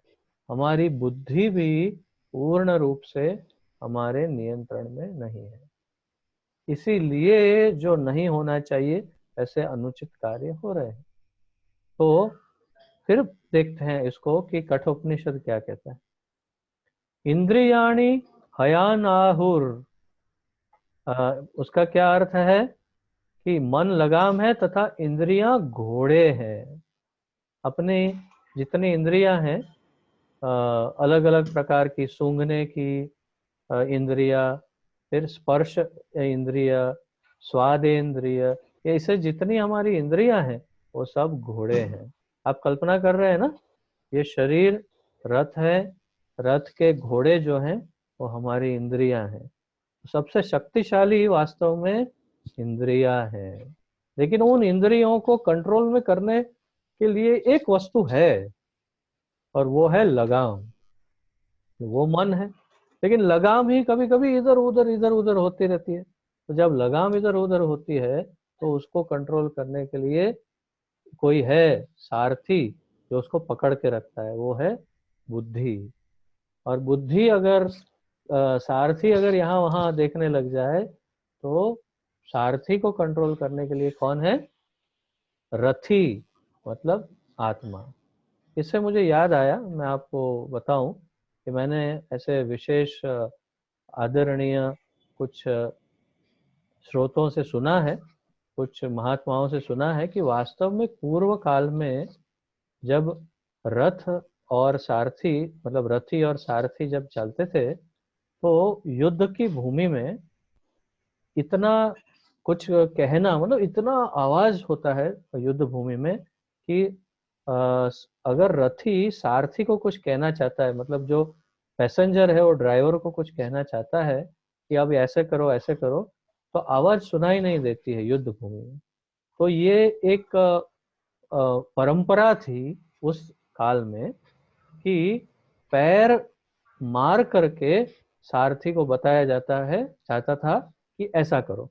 मतलब अगर दाहिने मुड़ना है तो जो रथी है वो सारथी को दाहिना पैर मारेगा, और जो बाएं मुड़ना है तो वो अपना बायां पैर सारथी को मारेगा। अब ये मैं क्यों बता रहा हूं आपको, कुरुक्षेत्र के मैदान में जहां महाभारत हुआ वहां रथी कौन था? और अरे रथी अर्जुन था, कृष्ण नहीं। और सारथी कौन थे? सारथी कृष्ण थे। तो रथी क्या करता है जब युद्ध भूमि में उसको यहां वहां जाना होता है? अपने पैर से मारता है। तो भगवान ने न केवल अपने भक्त का सारथी बनना पसंद किया, बल्कि उसकी लातें भी खाई 18 दिन तक। जब तक युद्ध चलता रहा तब तक वो अपने भक्त की लातें भी खाते रहे। और अर्जुन भी जानता था, क्योंकि युद्ध की शुरुआत के पहले ही भगवत गीता बता दी थी भगवान ने, उसमें उन्होंने अपना विश्व रूप का दर्शन भी दिखा दिया था। मतलब अर्जुन अर्जुन बहुत स्पष्ट रूप से समझ गया था, ये तो परब्रह्म परमेश्वर भगवान है जिनके अधीन सारे देवी देवता हैं। तो फिर उसकी हिम्मत कैसे चली होगी उस कृष्ण को लात मारने की। परंतु ये परंपरा थी और भगवान ने उसको निश्चिंत किया था कि तू निश्चिंत रहे, जो परंपरा है उसको हम तोड़ नहीं सकते, उसे हमें बदलने की आवश्यकता नहीं है। तो भगवान इतने दयालु होते हैं कि जैसे एक माता पिता अपने छोटे छोटे बच्चों की लात भी खाते हैं, कभी गर्भ में माँ लात खाती है बच्चों की, और थोड़े से बड़े होने के बाद उन शिशु कभी रोते रोते लात मारते हैं तो वो भी लात खा लेते हैं। और कभी बुढ़ापे में भी बच्चे अपने माता पिता को लात मार देते हैं तो वो लात भी माता पिता खा लेते हैं। उसी प्रकार ये हमारा जो ठाकुर है भगवान, वो हमारी लात खाता है, और उसने अर्जुन की लातें भी खाई। तो ये उनकी करुणा है, उनका बड़प्पन है भगवान का। मुझे याद आया तो मैंने बताया। तो इसमें आगे चर्चा करते हैं कि इंद्रियां घोड़े हैं। इंद्रियाणि हयानाहुर विषयांस्तेषु गोचरान आत्मेन्द्रिय मनोयुक्तम भोक्ते याहुर मनीषिणः। मतलब मन लगाम है तथा इंद्रियां घोड़े हैं। इस प्रकार मन तथा इंद्रियों की संगति से यह आत्मा सुख या दुख का भोगता है, ऐसा बड़े बड़े चिंतकों का कहना है। ये कठोपनिषद का श्लोक है। क्या कहना है? मन को नियंत्रित करने का काम सबसे पहले इंद्रियों को कंट्रोल करने का काम किसका है? मन का। अगर कोई इंद्रिया कहे कि अरे ये क्लास में क्या जाना, चलो उससे तो अच्छा है हम कहीं घूमने जाते हैं, कभी पिक्चर में जाते हैं, कोई रेस्टोरेंट में जाते हैं, कोई मित्रों को मिलने जाते हैं, तो ये मन हमें इंद्रियां कहती कि हमें भूख लगी है, चलो रेस्टोरेंट में जाके खाना खाते हैं। तो वो इंद्रियों को कंट्रोल करने का काम किसका है?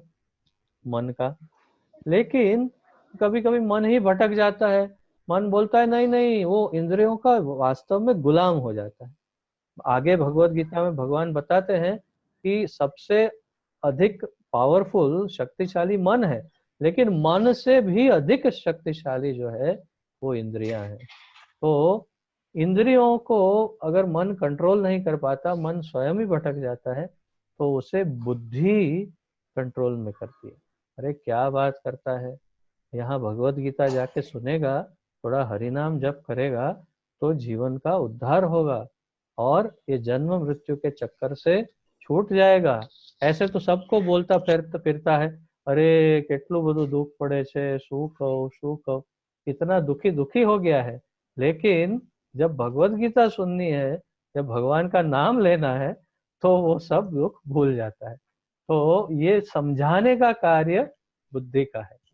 लेकिन कभी अगर बुद्धि भी समझ नहीं पाए तो उसको कंट्रोल करने का काम आत्मा का है। तो ये यहाँ पर कठोर उपनिषद में बताया गया है।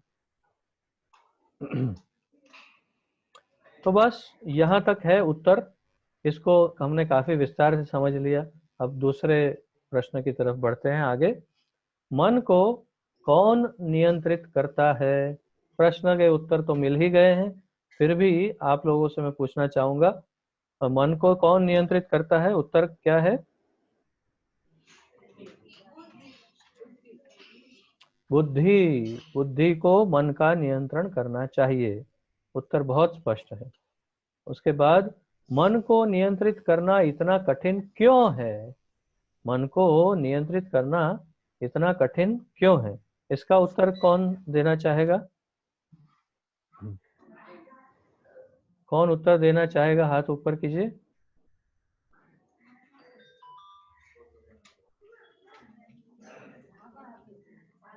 बस एक ही हाथ केवल? कोई और नहीं देना चाहेगा इसका उत्तर? ठीक है, सागर।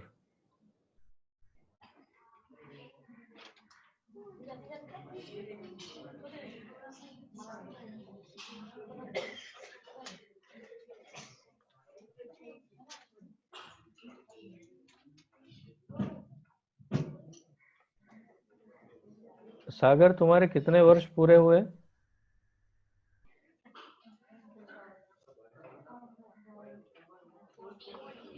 14 पूरा हुआ, 15th बैठा। ठीक है, जल्दी जल्दी बोलो माइक में, जल्दी उत्तर दो।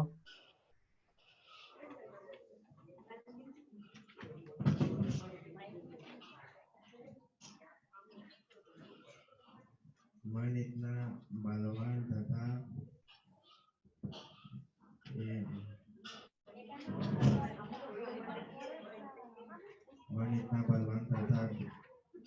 दुराग्राही है कि कभी कभी यह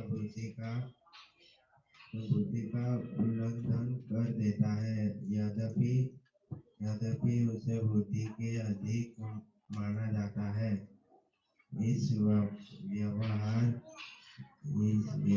जगत में जहाँ मनुष्य को अनेक विरोधी तत्वों से संघर्ष करना होता है, उसके लिए मन को वश में रख पाना अत्यंत कठिन हो जाता है। कृत्रिम रूप में मनुष्य अपने मित्र तथा शत्रु दोनों के प्रति मानसिक संतुलन स्थापित कर सकता है, किंतु अंतिम रूप में कोई भी संसारी पुरुष ऐसा नहीं कर पाता, क्योंकि ऐसा कर पाना वेगवान वायु को वश में करने से भी कठिन है। मुझे पूरी आशा है कि किसी न किसी के पास इससे थोड़ा अलग उत्तर तो होगा ही। किसी के पास इससे थोड़ा भिन्न उत्तर है, अलग उत्तर ठीक है, लेकिन इससे थोड़ा अलग उत्तर है। किसी के पास भी नहीं?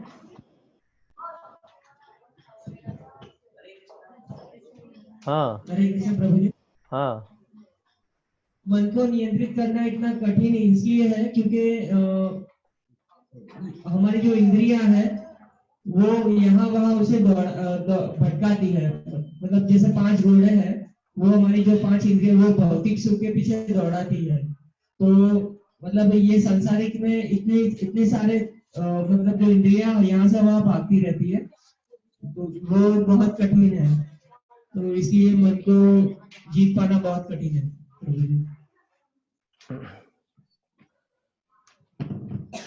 ठीक है। और किस? हाँ, विपिन विहारी प्रभु।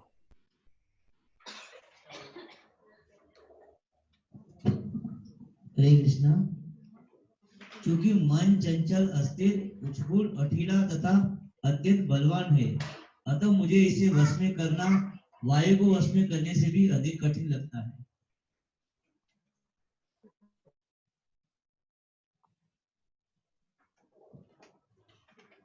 ठीक है, मेरे मत अनुसार इसका उत्तर थोड़ा और विस्तृत हो सकता है। आप देखिए, ध्यान दीजिए। प्रश्न है, मन को नियंत्रित करना इतना कठिन क्यों है? वास्तव में भगवत गीता के 6ठे अध्याय का ये 34वां श्लोक है, उसके पहले 33वें श्लोक से इस विषय का आरंभ हो जाता है। 33वें श्लोक से ही अर्जुन जो है कृष्ण को पूछना आरंभ करते हैं। वास्तव में मैं आपको उत्तर भी दे रहा हूँ और थोड़ा इसका विस्तृत हम चर्चा भी कर रहे हैं यहाँ पर, तो इसीलिए मैं आपको यहाँ पर 33वें श्लोक से इसका वर्णन बता रहा हूँ। तो 33वें श्लोक में अर्जुन ने पूछना आरंभ किया। वो पूछते हैं, हे मधुसूदन, आपने जिस योग पद्धति का संक्षेप में वर्णन किया है वह मेरे लिए अव्यावहारिक तथा असहनीय है, असहनीय और अव्यावहारिक है। क्यों? क्योंकि मन चंचल तथा अस्थिर है। तो उसने पहले ही 33वें श्लोक में कहना आरंभ कर दिया कि मेरा मन इतना अस्थिर है कि आप जैसी जैसी योग की पद्धतियां बता रहे हैं, ध्यान करना और सब, वो सब मुझे नहीं लगता। अर्जुन स्वयं कह रहे हैं कि ध्यान, समाधि, धारणा, ये सब प्राणायाम वगैरह, ये सब मुझे कुछ व्यवहारिक नहीं लगता और असहनीय है। क्यों? क्योंकि मेरा मन ही स्थिर नहीं है, चंचल है। तो फिर इस श्लोक में समझा रहे हैं। तो इस श्लोक में अपने प्रश्न को वे आगे बढ़ाते हैं। कौन? अर्जुन। तो उसमें वे दो प्रकार से बताते हैं। पहले ये बताते हैं कि मन इतना बलवान तथा दुराग्रही है, चंचलम ही मन कृष्ण, मन बहुत चंचल है। प्रमाथि बलवद दृढ़म, ये उपमाएं दे रहे हैं मन को। चंचल, प्रमाथि, बलवद है और दृढ़ है। मतलब किस तरह से? मन इतना बलवान तथा दुराग्रही है कि कभी कभी यह बुद्धि का उल्लंघन कर देता है, बुद्धि को की बात नहीं मानता है मन। मतलब बुद्धि उसको कंट्रोल में रखने की कोशिश करे भी तो भी नहीं रहता है। अब याद करिए, बुद्धि कौन है रथ में और मन कौन है? हाँ, मन है लगाम और बुद्धि क्या है? सारथी, ड्राइवर। Very good. तो यद्यपि उसे बुद्धि के अधीन माना जाता है, बुद्धि के अधीन होती है लगाम, लेकिन ये लगाम जो है उसके पास थोड़ी सी आर्टिफिशियल इंटेलिजेंस जिसको बोलते हैं अंग्रेजी में, शायद ज्यादा स्मार्टफोन की तरह ओवर स्मार्ट है बुद्धि, लगाम। तो वो अपने सारथी के हाथ से छूट जाती है और वो यहाँ वहां भागने लगती है। इस व्यवहार जगत में जहां मनुष्य को अनेक विरोधी तत्वों से संघर्ष करना होता है, उसके लिए मन को वश में कर पाना अत्यंत कठिन हो जाता है। तो जैसे हिरेन प्रभु बता रहे थे कि हम जैसे इस संसार में, भौतिक जगत में इतनी सारी चीजों के साथ घिरे हुए हैं, पूरा माया जाल फैला हुआ है, सब जगह भगवान की माया इतनी प्रबल है कि हम सभी चीजों को वास्तविक मान करके सभी चीजों में उलझ जाते हैं। उसकी शुरुआत होती है शरीर से। सबसे पहले हम ये मानते हैं मैं स्त्री हूँ, मैं पुरुष हूँ, मैं इतनी उम्र का हूँ, मैं अच्छा हूँ, मैं गोरा हूँ, मैं काला हूँ। वहां से शुरुआत होती है। फिर ये मेरा पति है, ये मेरी पत्नी है, मेरे बच्चे, ये दूसरा उसका चरण। फिर मेरे पास इतना धन है, मेरे पास इतनी गरीबी है, मेरे पास ये है, ये नहीं है, ये। तो धीरे धीरे धीरे पूरे माया जाल में ऐसे एक मकड़ी के जाले में करोड़ियाना झाड़ा जेम फंसाए, उस तरह से एक कीड़े की भांति हम इस माया जाल में फंसे हुए। तो इसीलिए भी मन इस माया जाल की वजह से भी वो स्थिर कर पाना उसके लिए मुश्किल है। फिर आगे बताते हैं, हाँ, कृत्रिम रूप से मनुष्य को अपने मित्र तथा शत्रु दोनों के प्रति मानसिक संतुलन स्थापित कर सकता है, किंतु अंतिम रूप में कोई भी संसारी पुरुष ऐसा नहीं कर पाता, क्योंकि ऐसा कर पाना वेगवान वायु को वश में करने से भी कठिन है। तो अर्जुन क्या बोल रहे हैं? तस्याहम निग्रहम मन्ये वायोर इव सुदुष्करम। वायु की तरह, वायोर इव सुदुष्करम, मैंने बताया ना, जिसमें सु लगता है मतलब अत्यंत, बहुत ही ज्यादा कठिन लग रहा है। आप सोचिए कि अर्जुन जैसे महाबलशाली महाभागवत, इतने शुद्ध भक्त और इतने दक्ष क्षत्रिय के पास अगर अपने मन को कंट्रोल करने की शक्ति नहीं, अगर उसे लगता है कि वायु को कंट्रोल करने जितना कठिन है मन को कंट्रोल करना, तो फिर हम और आप किस खेत की मूली है, हम लोग कैसे कंट्रोल कर सकते हैं। तो प्रभुपाद जी यहाँ पर यही बता रहे हैं कि एक सांसारिक पुरुष के लिए ये तो बहुत ही मुश्किल है, लेकिन असंभव नहीं है।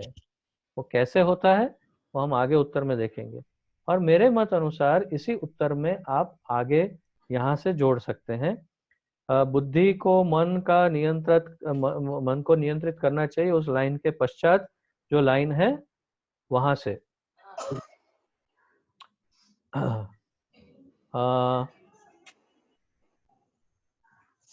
मन इतना प्रबल तथा हठी है, इसे अपनी बुद्धि से भी जीत पाना कठिन हो जाता है। जिस प्रकार की अच्छी से अच्छी दवा द्वारा भी कभी कभी रोग वश में नहीं हो पाता, यहाँ उदाहरण दिया है। ऐसे प्रबल मन को योगाभ्यास द्वारा वश में किया जा सकता है, किंतु ऐसा अभ्यास कर पाना अर्जुन जैसे संसारी व्यक्ति के लिए कभी भी व्यवहारिक नहीं होता। अपने संसार के सारे जो भी हमारी जिम्मेदारियां हैं वो छोड़ छाड़ कर कौन एक कोने में बैठ के अपनी मन और इंद्रियों को कंट्रोल में करने बैठ सकता है? संभव नहीं है, नहीं हो सकता है। तो क्या हम छोड़ दें? प्रायः सभी लोग छोड़ ही देते हैं कि कौन कंट्रोल कर सकता है, नहीं कर सकते, छोड़ दो। लेकिन नहीं, भगवान ने इसका बहुत अच्छा उपाय बताया है सांसारिक लोगों के लिए, हम लोगों के लिए। तो वो क्या है वो हम इसके अगले उत्तरों में देखेंगे। तो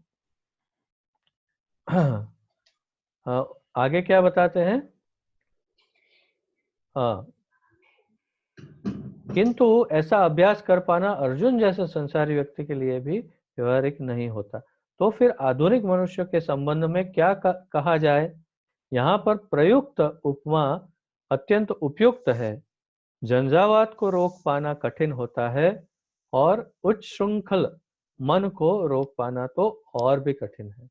कभी बहुत तेज हवा आती है तो उसको कोई कंट्रोल नहीं कर सकता, चाहे कितना आधुनिक विज्ञान हो, चाहे कितने बड़े बड़े पुल डैम कुछ भी बांध लो, लेकिन जब बहुत ही तेज हवा बहती है तो उसको कोई कंट्रोल नहीं कर पाता। अच्छे बड़े बड़े मकानों को उखाड़ देता है, हवा इतनी तेज होती है।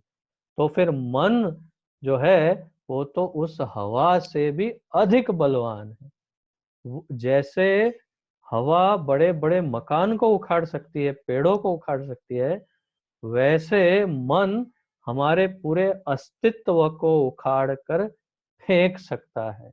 अगर हम मन को समय पर कंट्रोल नहीं करेंगे तो मन हमें संपूर्ण रूप से बर्बाद कर सकता है। यदि हम मन को भगवान के चरणार विंद में नहीं आरोपण करेंगे, भगवान के चरणों में नहीं स्थापित करेंगे, तो समझ लीजिए एक और जीवन नष्ट हो जाएगा और अगले जन्म में हम क्या बनेंगे कोई नहीं जानता। तो इसी जन्म का फायदा लेकर बड़ी कठोरता पूर्वक मन को समझा करके भगवान के चरणों में स्थापित करना चाहिए। कैसे कर सकते हैं वो हम आगे के उत्तरों में देखेंगे। अगला प्रश्न, तो उचित लग रहा है ये जो मैंने उत्तर 2 चरण में दिए, तो आपको ठीक लग रहा है? ठीक है। अगला प्रश्न, समझाइए कि कैसे भगवान चैतन्य महाप्रभु के सुझाव से सरलता से हम मन को नियंत्रित कर सकते हैं। किस तरह से मन को नियंत्रित कर सकते हैं वो उदाहरण द्वारा समझाइए, जो चैतन्य महाप्रभु ने समझाया। कौन इसका उत्तर देना चाहेगा? हाथ ऊपर कीजिए। यस, सुमित को दीजिए।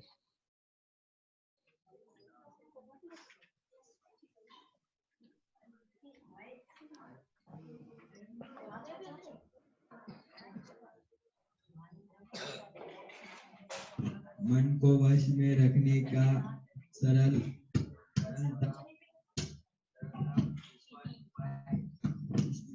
भगवान ने चैतन्य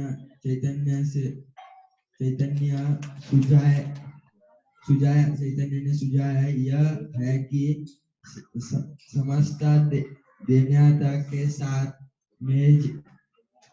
मौज के महामंत्र हरे कृष्ण की कीर्तन किया जाए। यह वेद हरि हजार विद्या चाहिए कि अपने मन को पूर्ण तरह कृष्ण में लगाए, तभी मन को विचलित करने के लिए अन्य व्यवस्थाएं शेष नहीं रह जाएगी। तो मेरे ख्याल से सामान्य बुद्धि की बात है कि सबका उत्तर यही होगा, किसी का भी उत्तर भिन्न नहीं होगा, लेकिन अगर किसी का थोड़ा भिन्न उत्तर है तो बताइए, किसी का इससे अलग उत्तर हो तो बता सकते हैं।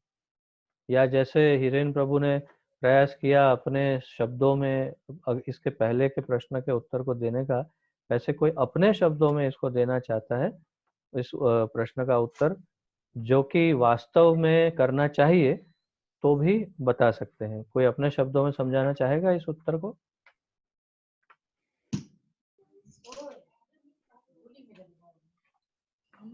नहीं, कोई भी नहीं?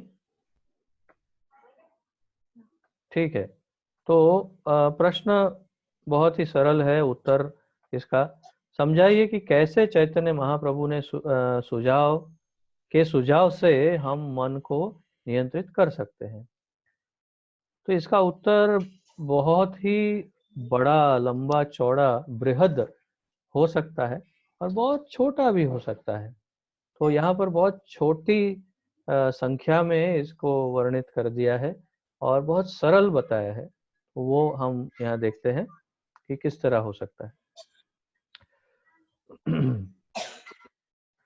मन को वश में रखने का सरलतम उपाय जिसे भगवान चैतन्य ने सुझाया है, यह है कि समस्त दैन्यता के साथ, आपको याद है ना, अभी थोड़े समय पहले मैंने कहा था कि भगवान को यदि प्रसन्न करना है या भगवान के सामने हम यदि उपस्थित हैं, तो भगवान के सामने हमारे में क्या होना चाहिए? दैन्यता, दीनता, वही है दैन्यता, दीनता। मतलब हमारे अंदर विनम्रता, दीनता होनी चाहिए, दैन्यता, कि मैं बिल्कुल संपूर्ण रूप से मूर्ख और बहुत ही खराब व्यक्ति हूँ और आप मुझे शरण दीजिए। तो चैतन्य महाप्रभु भी यही बता रहे हैं कि समस्त दैन्यता के साथ, समस्त दैन्यता मतलब अपनी सारी दैन्यता को इकट्ठा करके मोक्ष के महामंत्र हरे कृष्ण, बोलिए सब एक साथ, हरे कृष्ण कृष्ण कृष्ण हरे हरे, हरे राम राम राम हरे हरे। समस्त दैन्यता के साथ मोक्ष का ये महामंत्र हरे कृष्ण का कीर्तन किया जाए। चैतन्य महाप्रभु कहते हैं कि इस मंत्र का कीर्तन करना चाहिए। विधि यह है, सवै मनः कृष्ण पदारविंदयो हो। तो ये कौन बता सकता है कि ये श्लोक भागवत में कहाँ से लिया गया है और ये किसके संदर्भ में ये बताया गया है? Vipin Bihari Prabhu. Very good, very nice, Ambarish Maharaj. और ये किस संदर्भ में बताया गया है? सवै मनः कृष्ण पदारविंदयो, मतलब ये कितने बहुत सारे श्लोक हैं, पूरा लंबा है, लेकिन ये सारे श्लोकों में मूल तत्व क्या है कि हमारा मन, हमारी इंद्रियां, हमारा सब कुछ, पूरा का पूरा हमारा शरीर जो है वो, तो ये इस श्लोक में भागवत में सवै मनः कृष्ण पदारविंदयो, इसमें बताते हैं कि अपना मन, अपनी एक एक इंद्रियां किस तरह से अम्बरीश महाराज ने भगवान की सेवा में लगाई थी। तो ये सबसे महत्वपूर्ण है। अब देखिए, आपके सामने ये जो पेपर है, इस पेपर में उस श्लोक को थोड़ा बड़ा बोल्ड में लिखा गया है, क्योंकि ये बहुत महत्वपूर्ण है। महत्वपूर्ण क्या है कि हम कलयुग में यदि अपने मन को और इंद्रियों को नियंत्रित करना चाहते हैं तो उसके दो मुख्य रास्ते हैं। सबसे पहला मुख्य रास्ता है कि वो पूर्णतया भगवान के अंदर अपने मन को स्थिर करने के लिए भगवान के नाम का जप और कीर्तन करना आरंभ कर दे। उसे प्रतिदिन 16 माला हरे कृष्ण महामंत्र की जप करनी चाहिए, और कम से कम, अधिक से अधिक की कोई लिमिट नहीं है, और उसको नित्य भक्तों के साथ मिलके संकीर्तन करना चाहिए किसी हरे कृष्ण मंत्र का। तो ये सबसे पहला उपाय है जिसके द्वारा हम मन को अपने आप स्वयं ही नियंत्रित कर सकते हैं। दूसरा उपाय ये है कि सारी इंद्रियों को भगवान की सेवा में लगा सकते हैं। जैसे अम्बरीश राजा ने क्या किया था कि उन्होंने अपने पैरों को भगवान के मंदिर की परिक्रमा करने के लिए उपयोग किया था। अपने नाक को भगवान के चरणों में अर्पित तुलसी पत्र को और पुष्प को सूंघने के लिए उसने उपयोग किया। उन्होंने अपनी जिह्वा का उपयोग किसमें किया?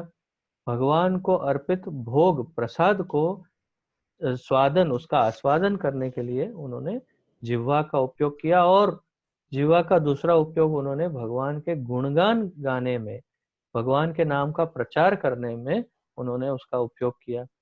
अपने स्पर्श इंद्रियों को किसमें उपयोग किया? भगवान के भक्तों को आलिंगन करके उनका साथ, उनका संग प्राप्त करने में उसका उपयोग कर रहे थे। और उन्होंने इस तरह से अपने सारी और अपना मन जो है उन्होंने कृष्ण पदार विंदयो हो, भगवान के मन, भगवान के चरणों में अपने मन को स्थिर कर दिया। तो इस तरह से अपनी सारी इंद्रियों को भगवान की सेवा में नियुक्त कर सकते हैं, करना चाहिए, और यही केवल एकमात्र रास्ता है भगवान के अपने कलयुग में मन को नियंत्रित करने के लिए। अगर किसी और रास्ते से आप मन को नियंत्रित करने की कोशिश करते हैं तो ये संभव नहीं है, ये असंभव ही है। यूं समझिए कि आप चाहे लाखों साल तक भी कोशिश करेंगे तो भी फेल हो सकते हैं। इसके सर्वश्रेष्ठ उदाहरण है हमारे पास विश्वामित्र ऋषि, जिन्होंने 60,000 वर्ष तक, शास्त्रों में स्पष्ट उल्लेख है, 60,000 वर्ष तक उन्होंने तपस्या करके मन को नियंत्रित किया था। कैसे? योग साधना से। परंतु मेनका ने 60 मिनट में उसे भंग कर दिया। मतलब कि मेनका के द्वारा उनका 60,000 वर्ष का मन जो नियंत्रण में था वो अनियंत्रित हो गया। दूसरा उदाहरण है शौबरी ऋषि का, जो मैं बता रहा हूँ कि यहाँ पर वृंदावन में उनका आश्रम है। तो शौबरी ऋषि ने भी हजारों वर्षों तक तपस्या की, वो भी कहाँ? जल के अंदर। लेकिन जब दो मत्स्य को, दो मछलियों को मिलन करते हुए देखा तो उनसे उनका मन विचलित हो गया और उन्होंने अपना तप छोड़ के शादी कर ली। तो मन साधना से, योग से, तपस्या से या कोई कठोर व्रत, उपवास से, या इस तरह से ज्ञान से नहीं नियंत्रण में आ सकता है। मन को नियंत्रण में करना हो तो भगवान के नाम का जप और कीर्तन और सारी इंद्रियों को भगवान की सेवा में नियुक्त करना ही पड़ेगा, अन्यथा मन नियंत्रण में नहीं आ पाएगा। तो इसमें आगे बताते हैं प्रभुपाद जी, मनुष्य को चाहिए कि वह अपने मन को पूर्णतया कृष्ण में लगाए, तभी मन को विचलित करने के लिए अन्य व्यवस्थाएं शेष नहीं रह जाएगी। अगर मन एक क्षण के लिए, अगर एक क्षण के लिए भी मन अगर फालतू बैठेगा तो तुरंत भटकने लगेगा और वो ऐसे विषयों पे जाके अटकेगा जहां पर उसको नहीं अटकना चाहिए। ये मेरा अनुभव है और शायद आप में से अधिक लोगों का अनुभव होगा कि मन प्रायः ऐसे ही विषयों पर जाता है जहाँ पर उसे नहीं जाना चाहिए, और वो तभी जाता है जब वो फुर्सत में होता है, मतलब कि फालतू बैठता है, उसके पास कोई कार्य नहीं होता। और कार्य कौन सा? यदि वो भगवान की सेवा और भक्ति के कार्य में ना हो तो मन भटकता ही रहता है। तो इसीलिए हमें अपने मन और इंद्रियों को भगवान की सेवा में नियुक्त करना चाहिए। इसके आगे अगले श्लोक में 35वें श्लोक में भगवान अर्जुन को योग साधना द्वारा कैसे नियंत्रण में करते हैं वो सब बताते हैं, लेकिन उसकी चर्चा करने का अवकाश मुझे नहीं नजर आ रहा है, क्योंकि मूल बात यही है कि भगवान का नाम और भगवान की सेवा और उनके भक्तों की भी सेवा, ये भगवान की और उनके भक्तों की सेवा और उनके नाम के द्वारा हम संपूर्ण रूप से अपने मन और इंद्रियों पे विजय प्राप्त कर सकते हैं। ठीक है, उचित है। प्रयोग: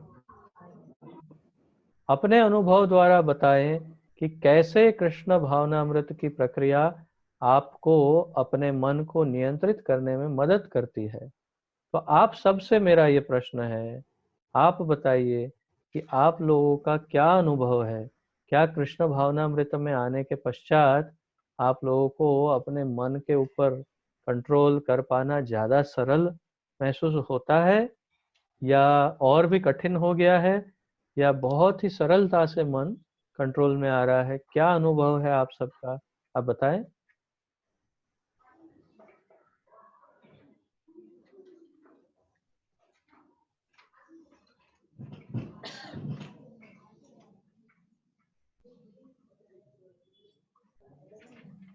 आप लोगों के पास मन है ना, कि मन नहीं है?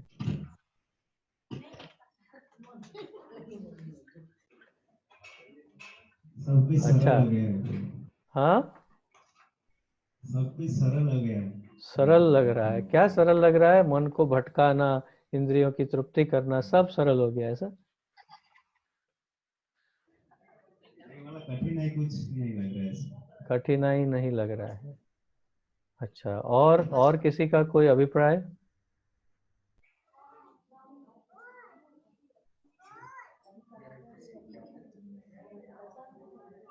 बस एक ही व्यक्ति को सरल लगा, बाकी सबको किसी को सरल नहीं लग रहा। तो हो सकता है कि आप लोगों को अभी तक वो आस्वादन नहीं हुआ हो, लेकिन मेरा तो ये अनुभव है कि जैसे ही कृष्ण भावनामृत में प्रवेश किया और जैसे ही भगवान के नाम का जप और कीर्तन प्रारंभ किया और जैसे ही अध्ययन करना और भगवान के भक्तों की सेवा, भगवान की सेवा में मन को नियुक्त किया, तो सारा मानसिक दबाव संपूर्ण रूप से समाप्त हो गया। आप अब मेरे मुखमंडल और आपके भी मुखमंडल की रेखाओं से ही ये समझ सकते हैं कि बिल्कुल स्ट्रेस फ्री, बिल्कुल दबाव मुक्त हमारा जीवन हो गया, कि संपूर्ण रूप से किसी भी प्रकार का कोई दबाव नहीं, न मन पे, न आत्मा पे, न शरीर पे कोई दबाव नहीं, बिल्कुल आनंद में, बिल्कुल शांत। और सारी इंद्रियां जो है वो शांत होती जा रही है।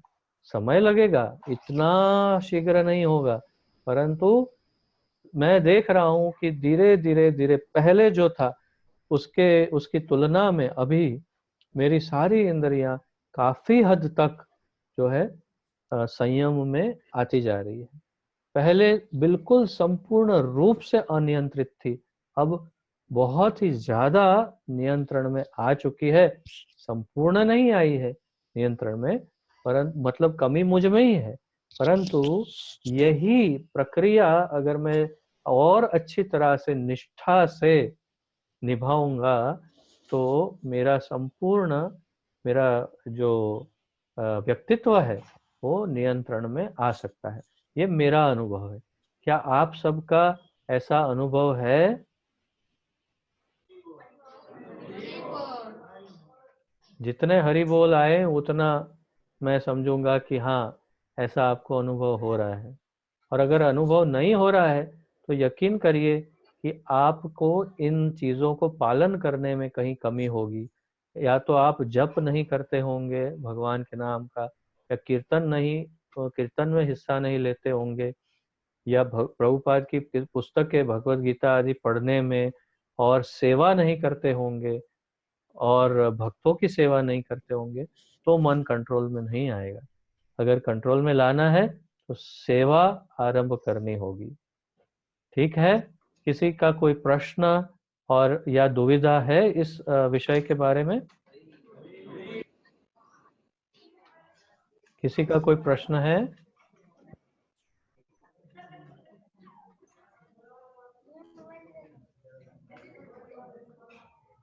कोई प्रश्न नहीं? ठीक है, तो आप सब लोग बहुत ही स्पष्ट रूप से समझ गए मन को कैसे कंट्रोल करते हैं।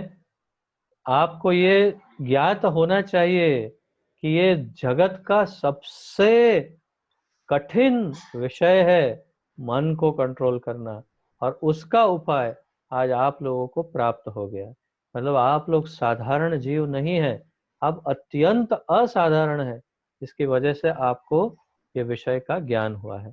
तो भगवान का नाम हमेशा जपिए, कीर्तन कीजिए, प्रचार कीजिए, अध्ययन कीजिए, प्रसाद ग्रहण कीजिए।